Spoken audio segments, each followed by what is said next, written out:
Day 1 of eat street. ఈ మధ్యన చాలా ట్రెండింగ్ అవుతుంది ఇన్స్టాగ్రామ్లో అయినా యూట్యూబ్లో అయినా ఈ ఈట్ స్ట్రీట్ తిరుపతి గురించి.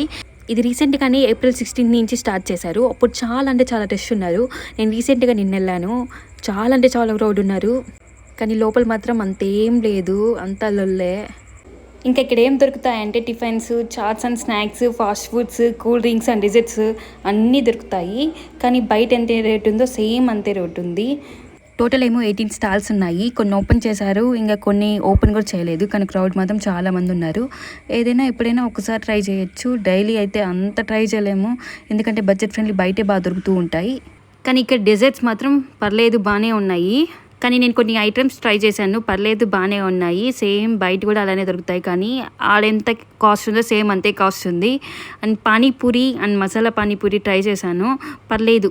నేను త్రిష్కాయ్ చాట్స్లో ట్రై చేశాను, కానీ కొంచెం హైజీన్గానే ఉంది. ఒకసారి ట్రై చేయొచ్చు. క్రౌడ్ మాత్రం చాలా అంటే చాలా మంది ఉన్నారు. ఇంకా పైకి వెళ్ళి రిలాక్స్గా తినచ్చు. అండ్ శాండ్విచ్ ట్రై చేశాను, ఇది పర్లేదు, యావరేజ్గానే ఉంది. And finally ice cream try చేశాను, హ్యాండ్ క్రాఫ్టెడ్ ఐస్ క్రీమ్ మాత్రం బయట ఎలా టేస్ట్ ఉందో సేమ్ అలానే టేస్ట్ ఉంది. కానీ ఇంక లాస్ట్కి వస్తే ఐ లవ్ యూ తిరుపతికి వచ్చేసాను.